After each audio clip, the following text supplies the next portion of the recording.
కడప జిల్లా కాశీనాయన మండలం నర్సాపురంలోని శ్రీశక్తి భవనంలో ఎంపీడీఓ కార్యాలయంలో వాలంటీర్లకు వందన కార్యక్రమాన్ని నిర్వహించారు।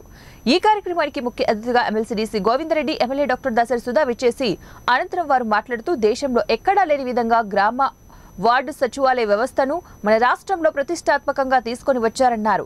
కోవిడ్ సమయంలోనూ వాలంటీర్లు సైనికుల వలె పనిచేసి ప్రజలకు సేవలు అందించారని గుర్తు చేశారు। రాబోయే రోజుల్లో వాలంటీర్లు బాగా పనిచేసి ముఖ్యమంత్రి వైఎస్ జగన్మోహన్ రెడ్డికి మంచి పేరు తీసుకురావాలన్నారు।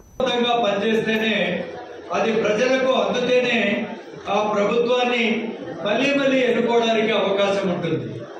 ఈనాడు కొన్ని దేశాల్లో మనం చూస్తున్నాం, ఎక్కడైతే ఇప్పుడు పాశ్చాత్య దేశాలు చూస్తాం, పశ్చిమ దేశాలు ఇంగ్లాండ్ కానీ, ఇటలీ కానీ, జర్మనీ కానీ, జపాన్ కానీ, ఇలాంటి అన్ని దేశాలు కానీ, అమెరికా ఏ ప్రభుత్వం కూడా ఉండదు।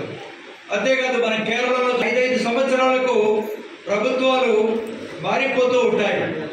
దీనికి ఎందుకో మీరు గమనించారా? ఎందుకంటే ప్రజలు చాలా చైతన్యవంతంగా ఉంటారు।